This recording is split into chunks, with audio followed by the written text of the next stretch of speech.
नोऽस्मिन् यथा देहे देहिनोऽस्मिन् यथा देहे कौमारं यौवनं जरा यौवनं जरा तथा देहान्तरप्राप्तिर् तथा देहान्तरप्राप्तिर् धीरस्तत्र न मुह्यति मुह्यति मात्रा स्पर्शास्तु कौन्तेय मात्रा स्पर्शास्तु कौन्तेय शीतोष्णदुःखदाः शीतोष्णसुखदुःखदाः आगमापायिनो नित्याः आगमापायिनो याः तान्तितिक्षस्व भारत तान्तितिक्षस्व भारत यं हि न व्यथयन्ते ते यं हि न व्यथयन्ते पुरुषं पुरुषर्षभ पुरुषं पुरुषर्षभ समदुःखसुखं धीरम् समदुःखसुखं धीरं सोमृतत्वाय कल्पते. सोमकृत्वाय कल्पते. Okay, that's good. That's a topic. So, it's very interesting. Krishna started addressing the problem. Not a particular problem of Arjuna, but the general problem for the humanity. So, we tried to clarify one point earlier. So today is the culmination. We are just going to recap that verse 11 to 13 we covered. And this is going to be the basis for the next 14 verses. So we are going to lay our foundation there. So the first thing I want you to have clear clarity is Krishna is not addressing Arjuna's particular problem. If it was Arjuna's particular problem, it would have been how to defeat Kauravas or counsel him so that he is ready for the battle. So he is not addressing the problem of Mahabharata battle, but he is addressing a generic fundamental problem. What is that fundamental problem? I tried to elaborate that in the previous sessions multiple times. That I am subject to sorrow.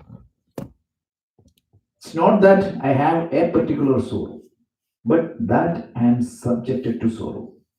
So today my problem is some finance. You can give me some money and that problem is over. Tomorrow a health problem will pop up. Day after tomorrow some professional problem will pop up. The next day some family problem will pop up. So the thing is, all of us are subjected to sorrow, vulnerable to sorrow. So how we can make us resilient so that whatever is the external condition, you are not drenched into that depressed or deluded mental state. Sorrow you have to face, but how we can build the resistance to that sorrow?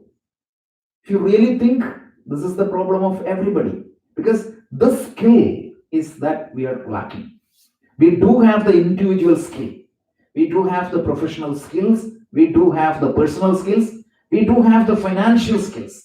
But the major skill we are lacking is being resilient to this problem and having that efficient mindset to face the problem properly. So let's be very clear about that. So Krishna is addressing that problem in two buckets. The first part of the problem, what is the greatest source of worry for anybody? If you Google it, you'll get the answer. Fear of death. Fear of death. And surprisingly, what is the second one? Fear of public speaking, they say. If you Google, they rank it. So fear of death. So Krishna is telling us that if you want to build that resilience, the resilience against all the potential problem ahead of us, you need to address two things. You need to consider two aspects. One is, the first thing is, you need to address the fear of death. Second thing is, you need to address the potential fear while alive. Okay, if I say that the fear of death is gone, but that is not going to eliminate all the potential sorrows. Who is going to solve my financial problem? Who is going to solve my emotional problem, especially with the kids? You all know that. And family, social problem, everything is a problem. So he's going to tell us a means to address the fear of death. And then he is going to tell us a means to address the problem while we are alive. That is clear, right? Any questions on that topic? You need to address the fear of death, and you need to address the fear when we are alive. So these two topics were decided. And better be ready for these two. All of we have lived some life, and of course we have some more life. How much we don't know, but definitely we have some more life. If you are intelligent, you all will agree with me. If you are intelligent and realistic, you all will agree with me that the problem we faced in life so far and the problem yet to come, which is going to be the most difficult one. It is good. Exactly. Be realistic. Ayur nashyati pasyatam pratidinam yavikshayam yovanam pratyayandiyate ga punarna devasaha kalu jagat paksha. Every day we are marching towards that final day. The youth state is going. And when you are getting into that old age, apakshiyate, right? You started the trouble. So it's wonderful that we faced all the challenges so far. But if somebody tells you that tomorrow it's going to be a red carpet life without any problem, you think that on the retirement day we will start enjoying. Every day we will postpone our enjoyment. But be realistic and understand that the days are going to be more struggle. That doesn't mean that you need to be sad and depressed.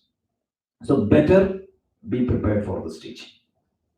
So the first point Krishna addressed was the fear of death. What was the verse 11? He said, the Pandita meaning the one who knows his own true nature, the one who knows himself properly. Remember, the definition of Panda, I said, was Atma Vishaye Prajna, the one who knows himself properly. The word Atma gives you a lot of different meaning. Right now, understand that it is yourself. It's not very complicated. Don't bring so many other definitions which you heard earlier. If you don't know yourself, what is going to happen? Means if you know yourself, you are not known as a Pandita. And a Pandita will not get depressed or get into extreme mental conditions about two people. One is what? Gatasun, Akadasunshcha. Those who are dead or those who are not yet dead. That's exactly the two buckets I said. The fear of death and the fear while alive. So then he started addressing, like we need to understand how Krishna goes in a very systematic way, step by step. One of the challenge I'm finding with the Bhagavad Gita study is, if you just go and read these books, the so-called paperbacks, it confuses you completely. That's it. So just the best source to interpret the scripture is a bhashya, a commentary by a traditional master. So that's why we need to be very clear, and if we don't have that clarity, first suspect our understanding. That is one thing I told in the beginning itself. So why we don't need to fear death? Of course, death is a state change. Krishna acknowledged that. But that doesn't mean that you're ceasing to exist. Your existence is done. No, that is the verse told. He said, there was not a time when I was not there. There was not a time when you are not there. And when there was not a time when all these people are not there. He said first person, second person, and the third person.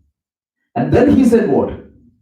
There won't be a time when I will not be there, you will not be there, and all these people will not be there. That means that what? In a higher view, may not be a view that I am aware of right now. If you really think about, I'm just trying to recap and trying to connect the dots here. At that point of time, I made a statement that sometimes the absolute view may not be our experience. Remember, I said my experience is what? The earth is flat. But what exactly is the reality?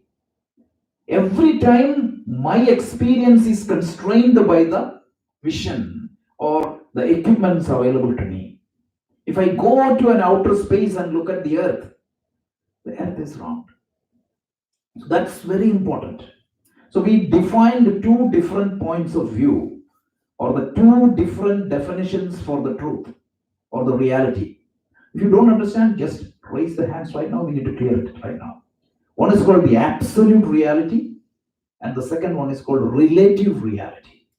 When I say I am seeing the earth as flat, for my day-to-day life, do I need to know that the earth is round and spinning and going around the sun and the whole galaxy is moving? Absolutely not. So the relative world or the empirical world, day-to-day transactions, what is my experience? That is what is known as relative reality or empirical reality. In Sanskrit, we call it as Vyavahakarika Satyam. Vyavahara means what? Transactions. For day-to-day transaction, what is my experience? And then we talked about one more order of reality called absolute reality. Absolute reality means that will be always true. The definition is Trikala Abhadhidam Satyam. 3 periods of time in the past, present, and future, that which is not subjected to change. The experience of me seeing the earth as flat is subjected to change if I go to a different place or a different time. Whereas the earth is spinning and it is going around the sun, it may not be absolute. Tomorrow they may come back with a new definition, but as of now, it seems to be the absolute. So that which is not subjected to negation, that which is not subjected to change is known as absolute reality. These two are clear. So that is the time I said, like, are you sitting in a modern physics class or a Vedanta class? You may doubt it. That much precise definition it is. So now coming back to the point. So from that absolute vision, that may not means, again, I made it very clear, that may not be my day-to-day experience. From that absolute vision, Krishna is saying that there is no birth, there is no death for you. So what is that absolute vision? To clarify that, so that is what is Natve Vaham Jatunasam Natum Neme Janatipaha Nachaiva Nabhavishyamaha Sarve Vayamataparam. So that is what we saw the other day. So then we said, that is not my experience is. Everybody, if you take your driver's license, you have a date of birth. You have a name, and you know your grandfathers, the great grandfathers, the greatest architect of this modern world, even Krishna himself is not there. All the prophets and the saints and sages, whether it is a Krishna or a Christ or a Muhammad or a Buddha, everybody came, played their role, went back.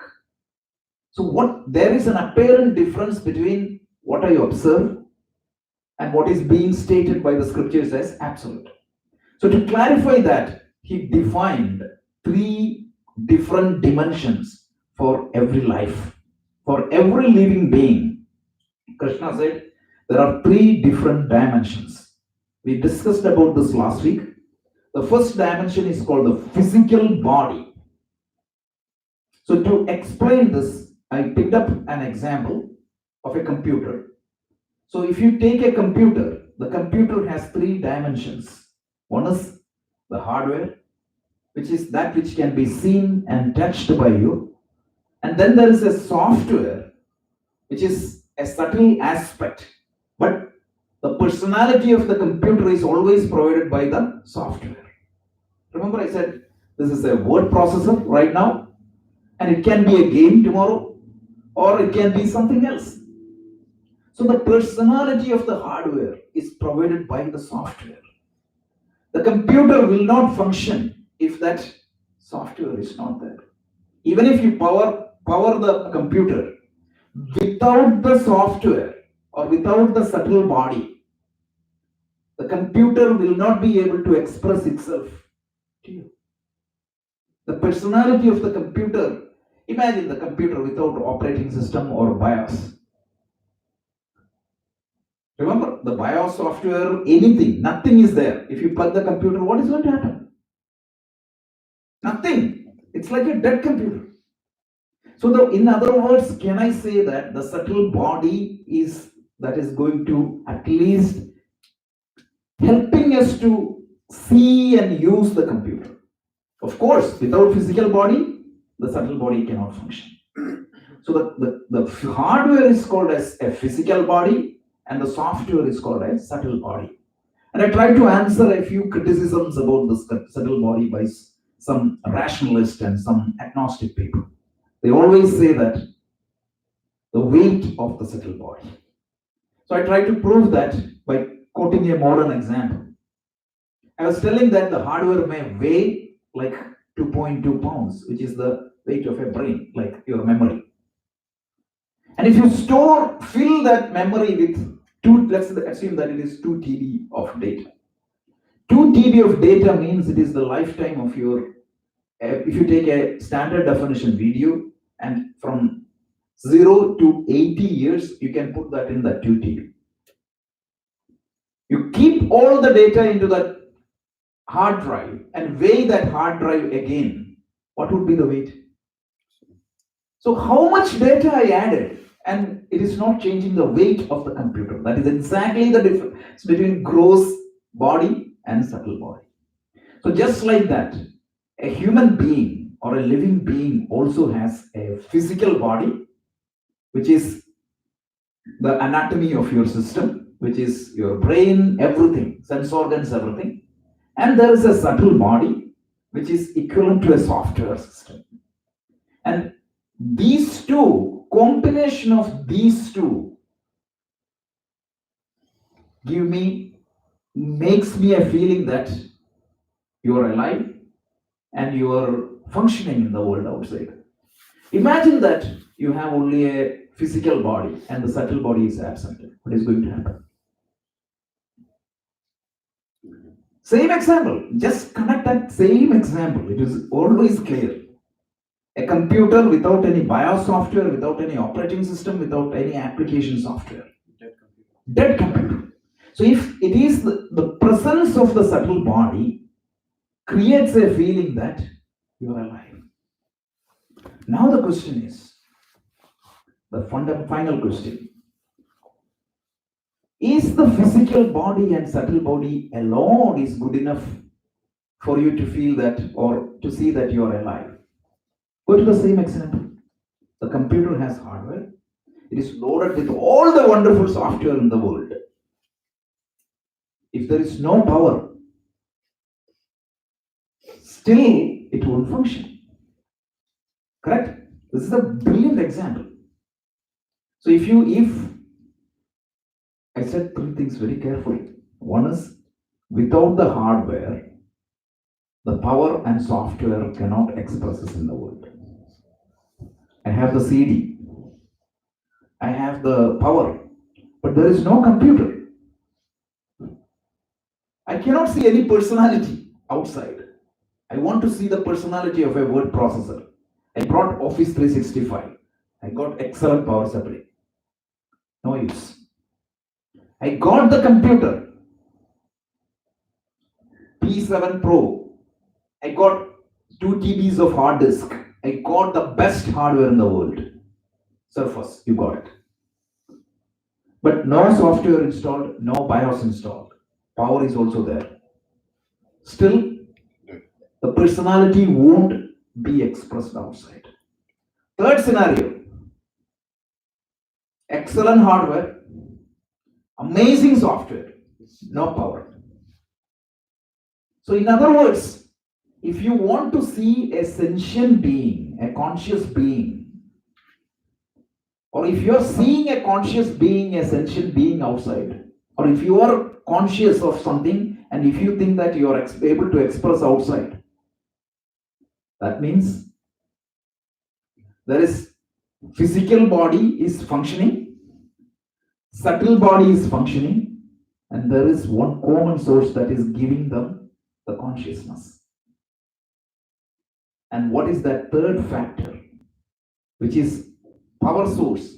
How many power is there? One power is there. So let's say that this is a computer lab. I still remember when we were doing the computer science, when you go to the lab, you have some 50 to 50 computers.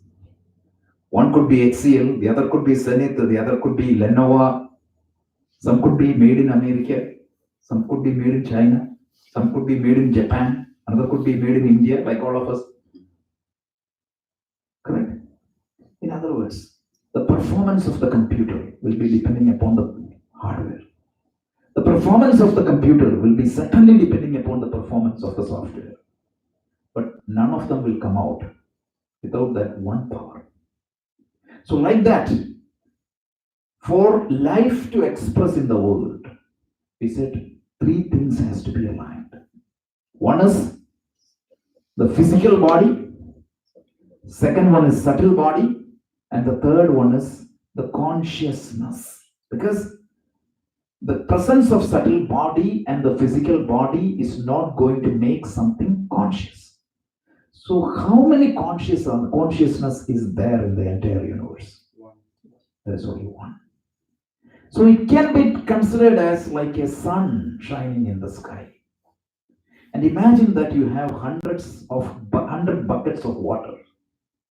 Each bucket of water will reflect what? Sun. So if I look at one bucket, bucket A, I will see a beautiful shining sun. So imagine that that bucket do not have that water. The sun is still shining there, but will you be able to see the shining of that sun in that bucket? No. So you have the physical body. If the subtle body is not there, the Atma, the consciousness, is still shining there. But that won't be reflected through the physical body. So for the consciousness to get reflected, so for an entity to feel that it is conscious, something is absolute must have, which is subtle body. But the challenge is the subtle body cannot, it means manifest itself. It has to be always associated with a physical body. So this is what is body. The subtle body, you can loosely call it as soul. And the final one is Atma, the self. So now, Arnabji, you said, right, this is maybe an interpretation of an Advaitin. The Advaitin and Vishishta Advaitin may not, this was one of the other questions I got.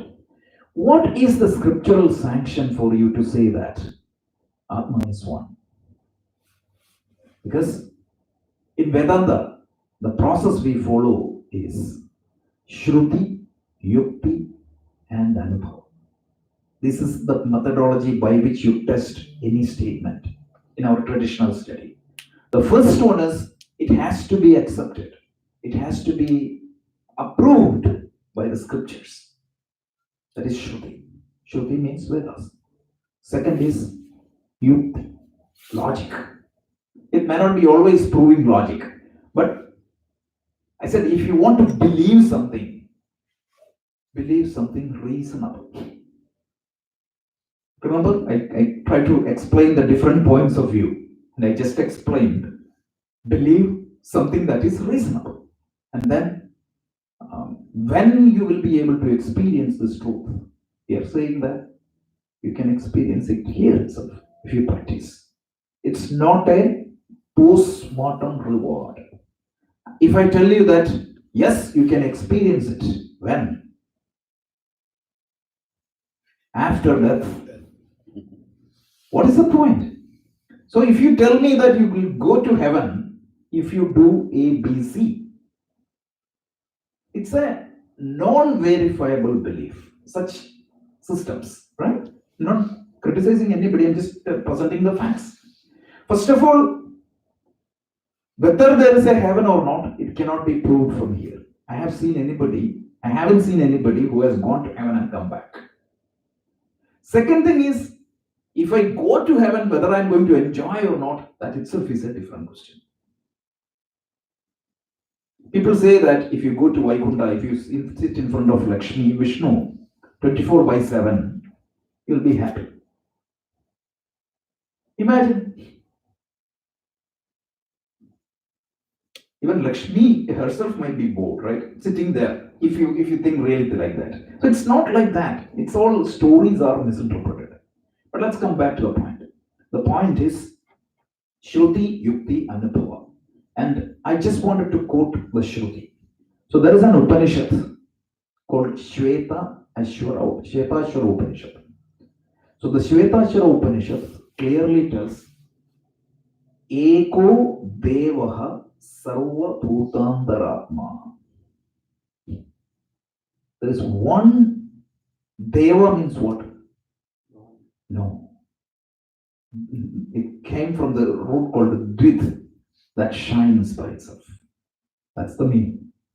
Sanskrit, you can derive it. There is one entity that gives the consciousness, it resides in every individual's, with every individual. That is Atma. That is how the Atma is defined in Shvetashvara Upanishad. And every Upanishad, that definition is given. Isha Vasya Upanishad tells, Isha Vasyam Idam Sarvam. The entire world, moving and non-moving entities, are filled with Ishvara. So what we are saying is that that entity which gives consciousness to us, that is Atma, and that is the ultimate reality, and that is what we call Ishvara. So the true identity of all of us is, right now I feel that I'm conscious. And conscious means what? I'm aware of my thoughts. That's what it means. The Vedantic definition of consciousness is slightly different from the neural definition of consciousness, which I explained earlier multiple times. In neurology, consciousness is a property of your mind. The first definition of Vedanta is consciousness is not a part, product, or property of your body or mind. Consciousness is that by which you are aware of your mental events. Chitta, Vritti, Prajna. That by which you are aware of your mental events. When I use the word mental events, it appears to be very complicated. But if I ask you a simple question, it will be very clear. So you are seeing me right now sitting in a chair. In fact, there are two Rajesh you are seeing. One is a physical me sitting here. Second thing is what? Voice. An image of me created in your mind. That is what is mental event. If you really think about the science of perception, thank God, modern science has opened us all these things. So when you see me in the eyes, what happens? I don't have to go to the 7th grade biology. It tells me that what? There is a lens here. And that lens focuses your image. And where exactly it goes to? The back of my eyes, which is known as retina. And what is the job of that retina? Reflector. Send signals to. It translates that so to be precise, what is going to happen? The light reflected from me was captured by this lens and focuses on the retina, and the retina will convert this. You remember the road and the corn, all these cells? What they do? It translates this into electrical signals. And that electrical signals will be sent to my brain. And the brain creates a representation of that electrical signal in my mind. So the really speaking, what you are seeing is what? That mental image created by my eyes and ears and everything. It is much more complicated. And then what happens? There are two eyes. That is why it is a binocular vision. And the angle of those two views are slightly different. If you really go through this, this is amazing, mind-boggling. I always feel perplexed. So these two different angles, which is slightly different, gives you that three-dimensional image. And then what is going to happen? The smell is integrated with that. The voice is integrated with that. Oh, if you really look at the ears, that itself is I always find it difficult to believe what is happening with the ear. Remember? The sound will touch the eardrum, right? That then when it beats, what is going to happen? There is some liquid that will oscillate, and there are three bones or hairs dipped into that. So that motion will trigger this bones and this hair, and it will create some electrical signal, encoding the whole audio. Remember the spatial effect, the stereophonic effect, the 5.1 effect, everything is conveyed. And everything is mathematically encoded. And finally, it will be decoded in the mind. And all these things will be integrated as one mental event. So what you are seeing is not me. What you are seeing and experiencing directly is that mental event, chitta vritti. And who see that chitta vritti is consciousness. That is our definition of consciousness. And that consciousness, we say that it is only one. And we say that electricity is one. So what exactly the electricity makes available to me? What is there in my subtle body? So the electricity is connected to this laptop and your laptop. In your laptop, a video recording software is what is being shown. But with my laptop, a web processor is shown. So what exactly in your subtle body will be illuminated by the consciousness? So if you have terrible thought, it is not the problem of the consciousness. It is the problem of my subtle body. So Swami Chinmayananda used to use, he likes these powerful languages. I was talking about this yesterday. He used to say that the sunlight, when it shines a holy book, it won't become holier. And when it falls under a pornographic book, it won't get defiled. The sunlight, the job of the sunlight is to shine. What comes to me is determined, again, that's why I was carefully using one word. I don't know whether you noticed it. Is that the personality of the computer will be provided by software, the subtle part. So the personality of me is provided by whom? My subtle body. And the personality of me get expressed through the physical body, right? And the personality of me is determined by my subtle body, expressed through the physical body, powered or aware by the consciousness.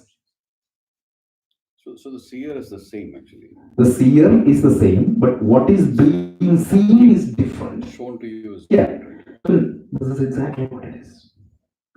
If you know this much, the whole Vedanta is going to be very simple. Yes, Arnavji.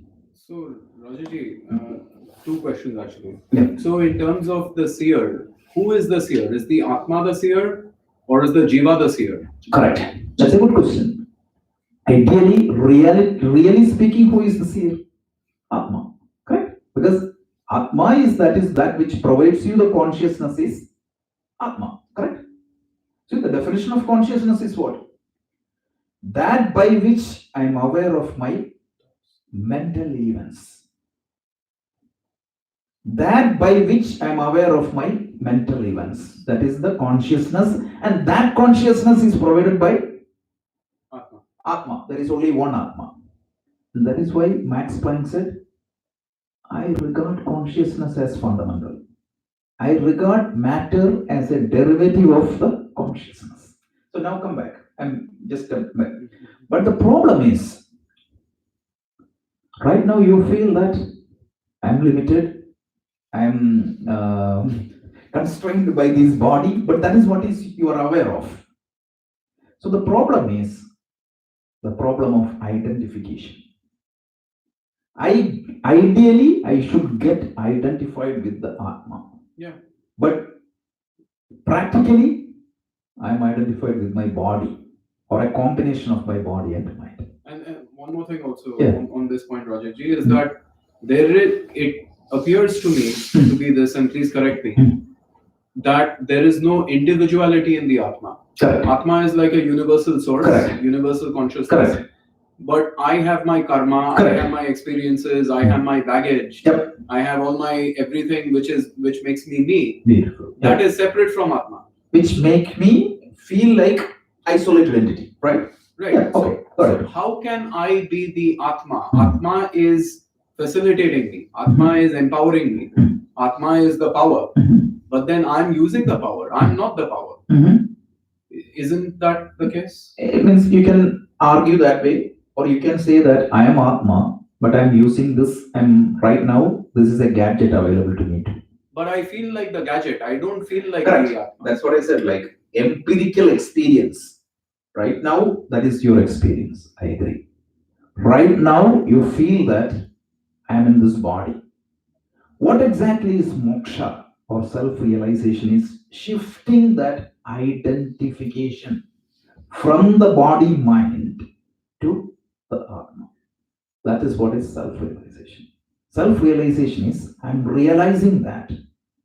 I mean, you all heard the famous expression. I don't know who said that. We all say that we are living entities searching for some spiritual experience. Have you heard that phrase?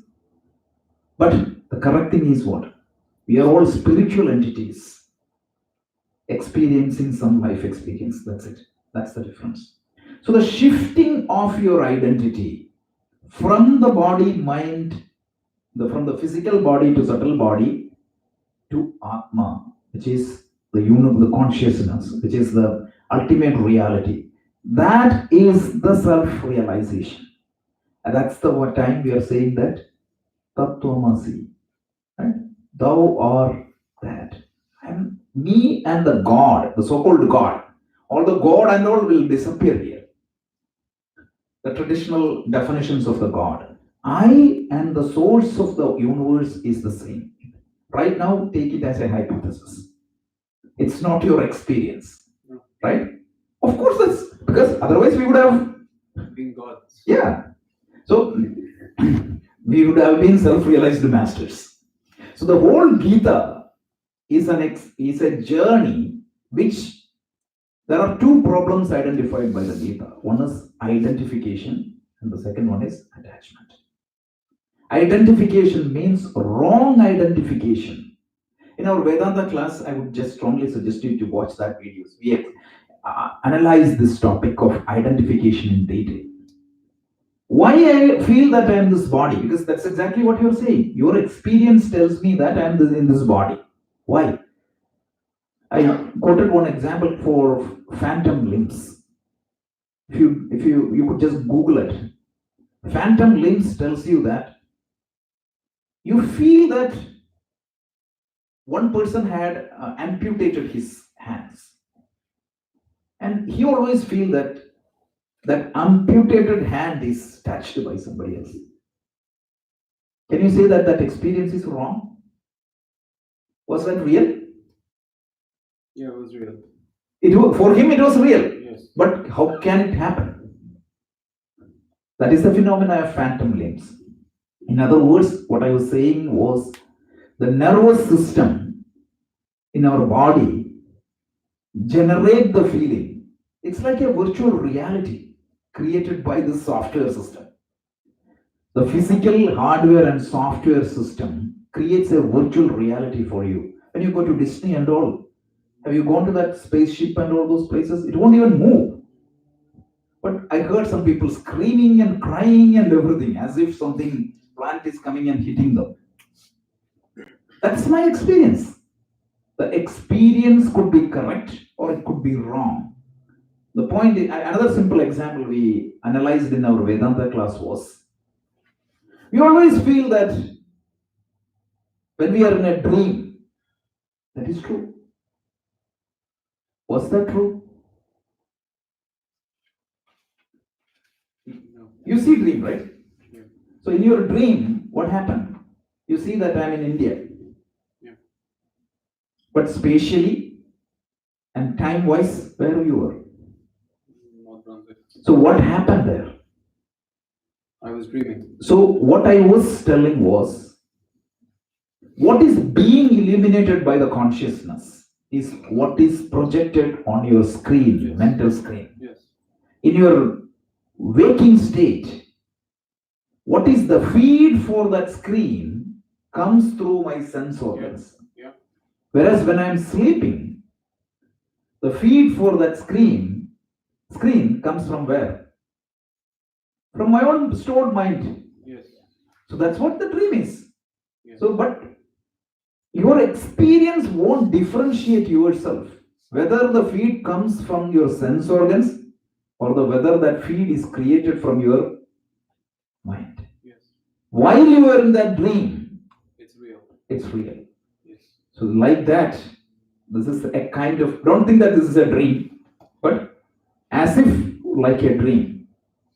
So, with these sense organs and the subtle body, you create a virtual reality and you think that I'm isolated, I'm limited, and I'm all these constraints. But in reality, you are that consciousness. You have to identify with that consciousness.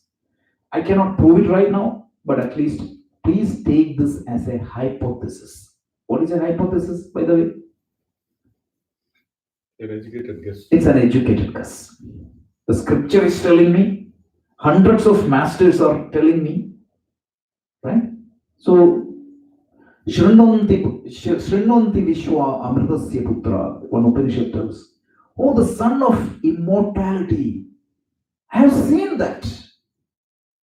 In my own experience, I have experienced it. Ramana Maharshi, Who Am I? There's a beautiful book by Ramana Maharshi. He experienced it. Hundreds of masters came and experienced and gave this truth to you. But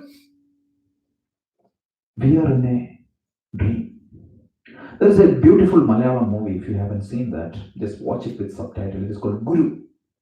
Guru. Yeah. So it's a big movie, but a portion of that movie is very interesting. Like the hero happened to be in a land where everybody is blind. Everybody is blind. You watch it, right? So everybody thinks that the world is blind. So this person tried to tell them that, okay, you are getting blind because you're eating a particular fruit. And there is a world outside of this blindness and the darkness. What did they do? They tried to kill him. This is exactly what happened to Christ. And all the masters, Krishna also was killed. Every master was punished by the people because they are seeing something which transcends our experience. So right now, take it as a hypothesis because scriptures have told us, the masters have told us, and yesterday only I saw a book. I forgot the author and the book. I'll call that out in the next week. A scientist in NASA, he told the same truth, his experience. Big scientists like Schrodinger, Erwin Schrodinger, Max Planck, Heisenberg, all these people acknowledged this. So I think I showed some definitions. This is like your 10th person also, right? Yeah, The 10th person. Correct. Just Correct. Right. correct. So So these are, no. What's the, yeah. Look at this. This is the Schrodinger's definition. Erwin Schrödinger, who is the founder of quantum mechanics, he said, consciousness is never experienced in plural. It is singular. So I'm not trying to prove Vedanta by adding scientific quotations to that. I'm just trying to say that even scientific minds, even though it cannot be proved, but this is appealing to them. So I quoted three scientists. One is Erwin Schrödinger. The second one is Max Planck. Have you heard of Max Planck? The one who discovered energy equal to h nu. Einstein found out energy equal to mc square. Max Planck is that caliber scientist. He also explained very similar thing. Do you think that consciousness can be explained in terms of matter and its law? Look at the second sentence. I regard consciousness as fundamental. I regard matter as a derivative of the consciousness. This is not said by a person sitting in Himalayas. This is said by a Nobel Prize winning physicist. And look at Schrodinger's stuff in the last line. He is acknowledging that your Indian thought. And he has a wonderful book called What is Life? And the entire book is Vedanta. Imagine, he don't have any authentic sources to study this. What he is hearing is only the loose translations. Still, yeah. And then there's one more scientist. It is George Wald. It is also very similar. I can quote a lot of scientists. So I'm not trying to prove this with a scientist's discovery because it cannot be discovered through that means. So here I'm just saying that this is not something against the logic. That's the only reason why I'm quoting these scientists. Okay, so now the final thought, just a recapping three things. First is, there are three things we need to understand. One is the body, physical body. Second one is the subtle body, which is loosely translated as soul. Because every tradition has their own interpretation on what is soul. That's why I'm trying to move away from that definition. And the last one is the Atma. And the Atma is only one. So without, again I said, the subtle body is that which gives the personality of the body. But without the physical body, the subtle body cannot express. And without Atma, the subtle body and physical body is nothing. So the thing is, now the question is, who am I?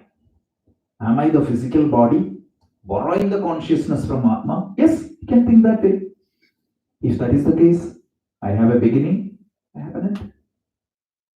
Or I can say that I'm Atma using these gadgets for a few transactions. How do you want to identify? It is our choice. These two options are possible. So now the thing is, this physical body has a definite beginning. Dehinosmin yatha dehe kaumaram yauvanam jara tatha dehandara praptir thira tatra namuhyati. So there Krishna used two things. One is deha, the other one is dehi. Dehi means the possessor of the deha. Deha means physical body. We explained what it actually is. Dahana yogya. So the physical body. And who is that dehi? Subtle body. Because the dehi, the possessor could be, you can interpret it as Atma or you can interpret it as subtle body. But in this verse, it is clear that it is the subtle body because he tells Deha Andara Prapti. Atma is not moving anywhere. There is no change for Atma, but the subtle body moves from one body to the other. Just like when this life of the computer ends, I can migrate the software from this computer to the next computer. And of course, when I go to the next computer, I can install new applications there. So in this particular life, I have picked up a few new programming, which is very much possible. This is what it is. So the physical body has a limited duration. So when you die, what is being dead is the physical body. So it's something is lost. Of course, it's like breaking my phone. Is that painful? Of course, it is painful. The other day we joked for some people, it's as if their life is gone. They have more life in the phone. One of my friends told me, right, he feels handicapped when the phone is not with him. So that's true. So if there is no loss in that, of course there are some laws. I'm using the most powerful gadget given to me. But what is going to happen? I'm going to take up a new body. Third question: what is going to happen to Atma in all this process? Nothing. So if these three knows, we can fly through the next 14, 15 verses. Yes. Rajaji, so when you say that I'm going to take up a new body, that I is the subtle body. Not the Atma. Yeah, no, not the Atma. Atma do not have any birth or death. Scriptural sanction. Na chayate mriyate va kadachit. There is no birth, no death. Nayam bhuktva bhavita vana bhuyaha. Ajo nitya shashwatoyam purano. Na hanyate hanyamane sharire. Krishna tells in the next 5 verses. So this is applicable to Dvaitins, Vishishta Dvaitin and Advaitin. This is the doctrine of Gita.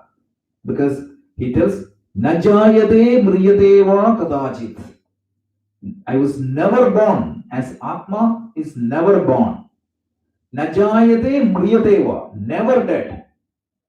Nayam bhuktva bhavita vana bhuyaha. Having born, never cease to exist. Ajaha. Ajaha means what? Aja means what? Born. Ajaha means that which is not born. Nityaha. What is Nitya? Always. Permanent. Shashwataha. Again eternal. Puranaha, the most ancient. Na hanyate hanyamane sharire. When the physical body or subtle body is also a body. Sharira. Shirate iti sharira. Na hanyate hanyamane sharire. This is exactly Krishna's words. If somebody is not agreeing to that, it is their fault. They are not understanding Krishna's properly. That's it. So this is Gita. That's exactly what it is. So a couple of questions online. I'm just trying to answer that. And also if we can answer any questions. So Amisha ji asked a few questions. She could not join today. But she sent me the question. She said she's watching. So this is for you. So the first question was, there are so many questions because her experience, people used to tell that Atma travels from one body to the other. Sometimes context sensitive definitions are there. The Atma is referred as subtle body. Sometimes even Atma is referred as physical body. So that's what it is. But the real definition of Atma is that unchanging consciousness, which is only one. The pramana or the base for this argument is, as I quoted the Shvetashvara Upanishad, Eko Devaha Sarva Bhutandaratma, Ekam Sad Vipra, Behuta Vadanti. The truth is only one. That is you might have heard that. And then what? There are so many things, right? Ekam Eva Advitiyam. There are so many scriptural words. Second thing is, the question was, why this whole thing is happening? Why the subtle bodies are formed? What exactly is the rules that governs the birth and death and all these creation and destruction? Answer is, yeah. That was the question. Why does the subtle body suddenly one day decides to leave? Okay, so that's another question. Good question. Okay, why the subtle body moves? Multiple reasons are there. One is, if the physical body is not good enough, why do you change a car? Some people buy a car It's a most powerful, one of the most important gadget for them. Some people, what happens? Every 3 years they change the car. Who decides that? Two factors as per the scriptures. One is subtle body. Second one is the physical body's ability to sustain the subtle body. If that is not, if the monitor is not functioning, it means, or if the processor breaks, what is going to happen? The subtle body cannot, even if it wants, it cannot. So the scriptural answer, this is practical answers. Could it be the karma part of Yeah, Correct, I was correct. thinking I was coming. Yeah, I was coming to that. That's exactly what I was coming to.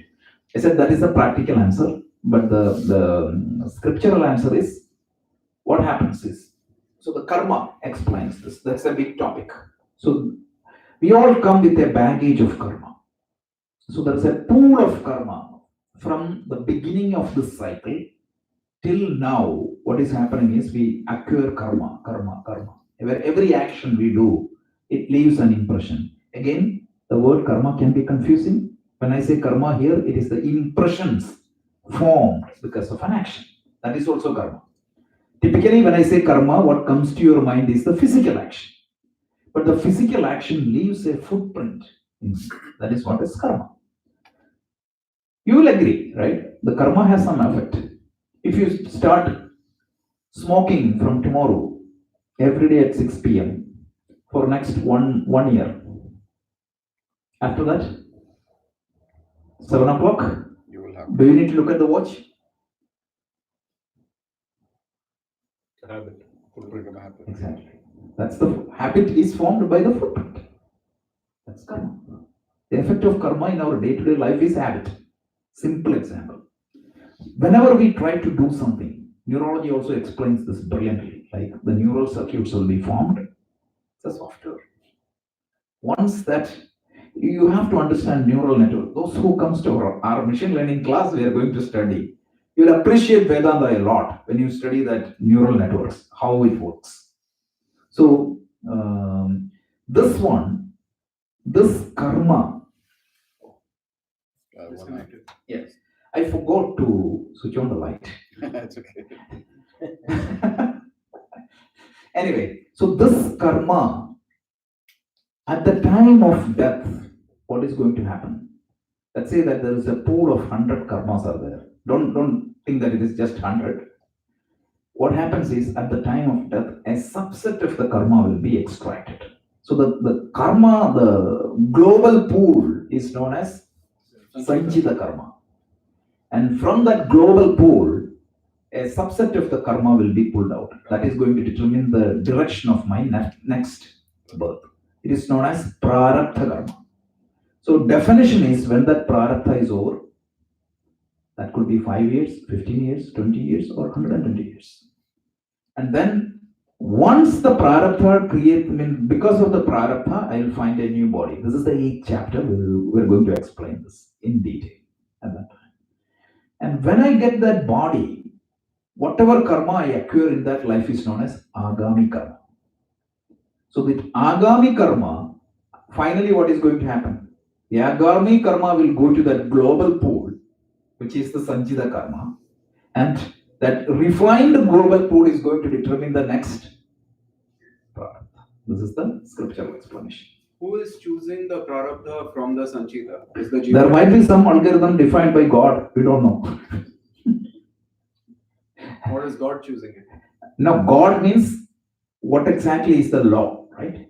The law of the nature. If you define a system, that system will have a law, right? What is the definition of a system, by the way? It's a collection of interrelated components, Working towards a common goal. common goal. Yeah. So you are just a piece of that system. So the bolt in the computer has its own function. The designer put that bolt or a program in this overall scheme of things has a particular function. So according to that program or rule, it will happen. And right now I cannot conceive it. See, you are sitting constrained by space and time. You are sitting here with all these limitations and you are trying to conceive something beyond your Imagination. So the only thing we can do here is follow the dharma. What is dharma? As much as possible, try to be aligned with the rule by which that system is defined. Absolutely. So if there is a system, if there is an assembly of students, that has means the teachers might have put some rules. For what? If every student start screaming in the class, is that good for the running of the class? So for the smooth running of the class, certain rules were defined.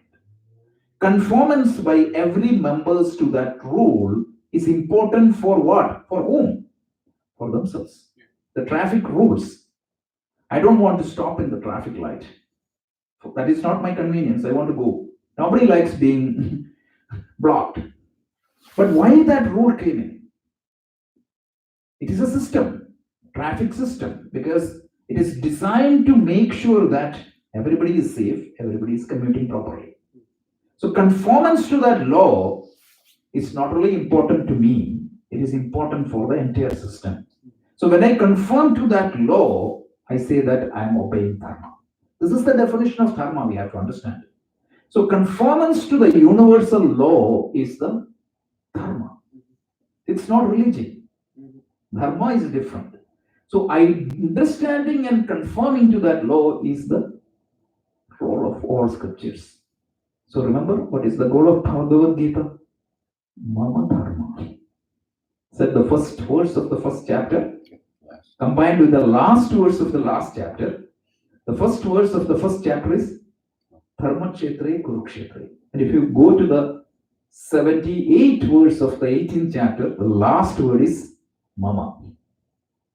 So if you add that, Mama Dharma, my Dharma. How do I follow my Dharma? When you say Dharma, I don't carry that weight. People have, okay, Dharma means what? Dharma is Dharma. You heard that word multiple times and it doesn't carry much weight. But if you understand Dharma in this fashion, it makes complete sense. And then you have this Mukhya Dharma and Gauna Dharma.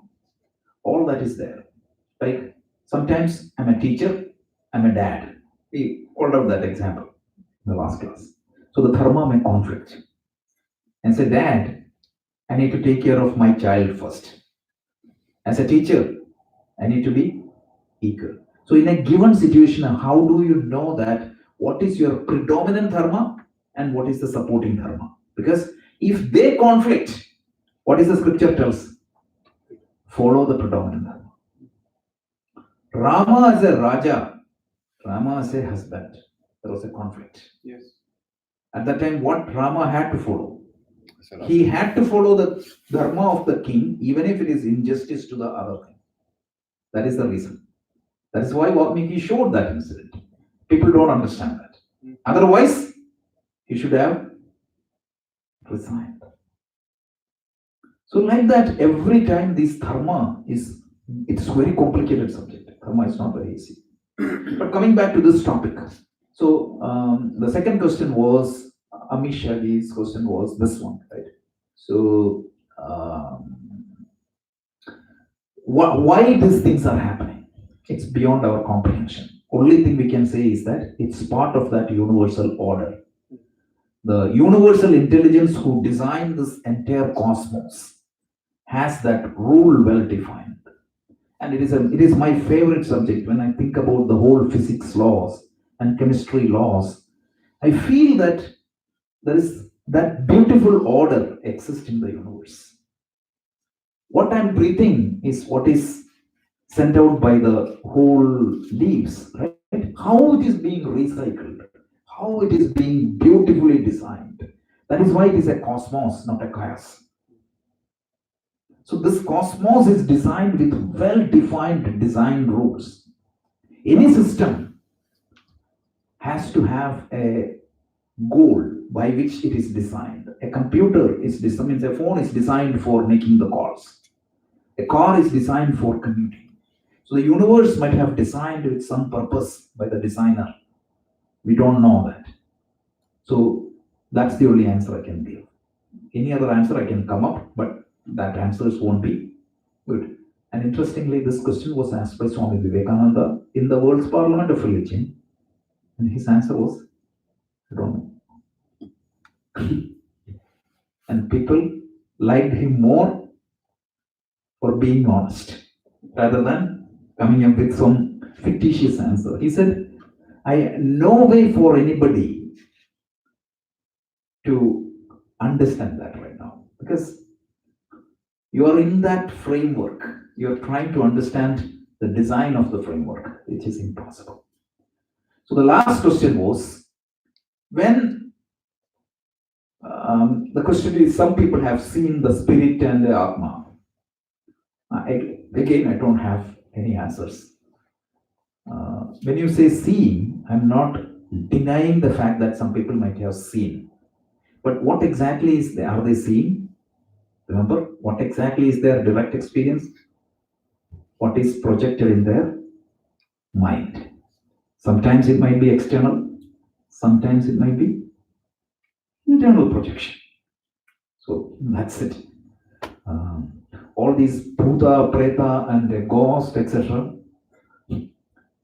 It's all 99% of that is stories. So is this subtle mind one-to-one or is it interrelated?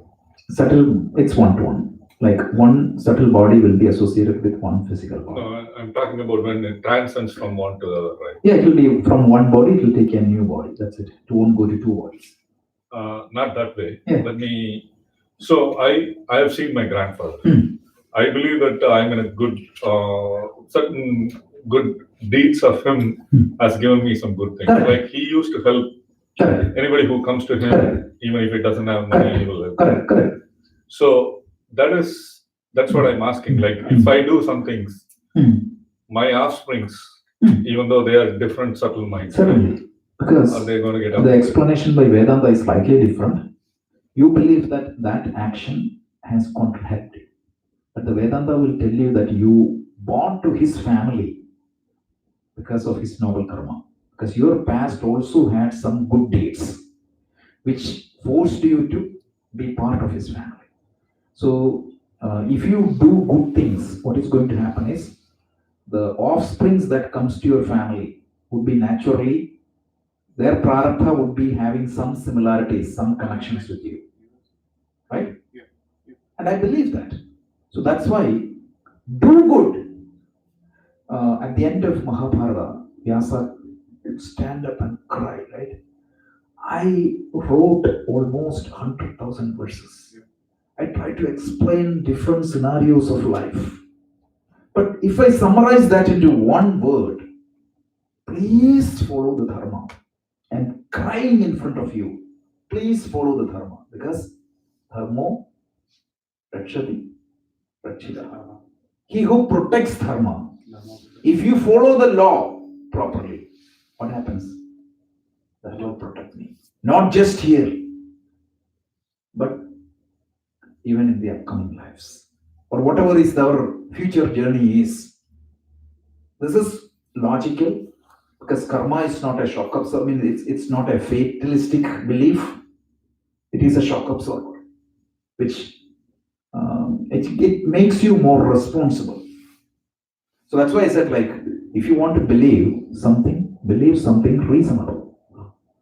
Because if everybody follow this rule, universe would be a better place.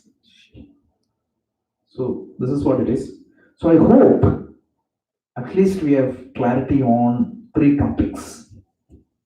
What is body? What is subtle body? And what is Atma? And Atma is only one. Atma, and if you read Shankaracharya's verse 11, he clarifies that. There's only one Atma. Nobody can touch it. And then people may say that, okay, if you really think about the Dvaita, Vishishta, Dvaita, it won't align. Whenever such conflict happens, I always go back to the source. Because Dvaita, Vishishta, Dvaita, or Advaita, all are interpretations of the same Gita. Go to the Gita. What Gita tells. What is the definition of Atma? Gita tells. Najayate mriyate va kadachit. Nayam bhuktva bhavita vanabhoyaha.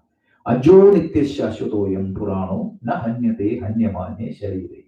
Then Nainam chintanti shastrani, nainam dahati pavagaha, na chainam kledayantyapo, na shoshayati marudaha. Have you heard of that? Then what? Achedyo hyamadahyoyam, akledyo shoshe evachaha. The last two lines, listen. Nityaha, sarvagataha. Sarvagataha means what? All pervading. Sarvagataha, sthanu. Sthanu means stable. Achaloyam, not moving. Because if something is all pervading, how can I move the space from this room to the other room? It's impossible. I can move from this room to that room because of what? I'm not there in that room now.